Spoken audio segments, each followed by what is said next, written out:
ស្នេហ៍យើងមិនអាចបន្តបងឈឺណាស់អូនអើយស្នេហ៍យើងមិនអាចបន្តអូនរងរឿងអិនស្បាយស្នេហ៍យើងមិនអាចបន្តបងចាញ់អូនហើយស្នេហ៍យើងមិនអាចបន្តអូនឈ្នះបងហើយស្នេហាយើងលែងមានជំហរព្រួនចូលចិត្តជះកំហឹងពី100ធ្លាក់ដល់0ស្នេហាយើងលែងមានលំនឹងអូនអ្នកខុសក៏បងអ្នកត្រប្រាប់តិចតួចអូនចូលចិត្តខឹងប្រាប់កាប់ពិតអូនថាបងខំមិនអូនមិនស្ដាប់ហើយផលអញ្ចឹងតាមពីយល់ចិត្តដឹងចិត្តបានចិត្តជួយទៅបងខូចចិត្តហួចចិត្តក៏ខកចិត្តលើដៃខំរកឲ្យយើងទុកទាំងអង្គជួបមិត្តបន្តិចសោះអូនថាបងចាយមិនគិតអូនខឹងអូនប្រច័ណ្ឌបិទសិតមិនឲ្យបងចេញក្រៅរករឿងគ្មានហេតុផលឬស្នេហ៍ពួកយើងលែងស៊ីជម្រៅបងលែងហ៊ានជួបមិត្តភក្តិចិត្តដិតខ្លាចអូនដឹងអូនខឹងអន់ចិត្តខ្លាចអូនថាចៃវាមិនគិតតែអូនមិនយល់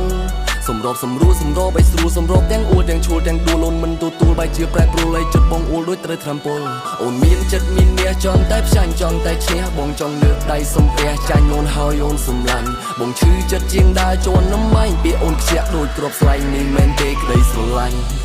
ឈឺក្បាលនឹងការងារមានសម្ពាធនឹងស្នេហារោគរឿងម្ដងបងចង់បែកសន្ទះក្បាលឲ្យបងគិតលែងយល់ឲ្យបងវល់ខួរក្បាលពាក្យមួយម៉ាន់ចង់ក្រោយបងចង់ប្រាំថា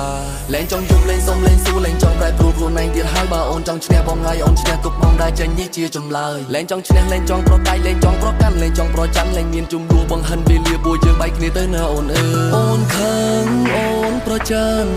បិទសិតមិនឲ្យបងចេញក្រៅរករឿងគ្មានហេតុផលឬស្នេហ៍ពួកយើងលែងស៊ីជម្រៅស្នេហ៍យើងមិនអាចបន្តបងឈឺណាស់អូនអើយស្នេហ៍យើងមិនអាចបន្តអូនរងរឿងអិនស្បាយស្នេហ៍យើងមិនអាចបន្តបងចាញ់អូនហើយស្នេហ៍យើងមិនអាចបន្តអូនឈ្នះបងហើយឈុំក្តៅអត់ភ្លើងឈប់ឆេះអត់ផ្សែងឈប់ទៀមដូចឆ្លើងឈប់ឈួតម្នាក់ឯងរឿងរ៉ាវពួកយើងអូនជាអ្នកតែងអូនជាតួឯងចំណែកបងតួកំប្លែងបងចាញ់ហើយចាញ់ហើយចាញ់ហើយអូនឈ្នះហើយឈ្នះហើយឈ្នះហើយបងចាញ់ហើយចាញ់ហើយចាញ់ហើយបែកគ្នាទៅអូនអើយ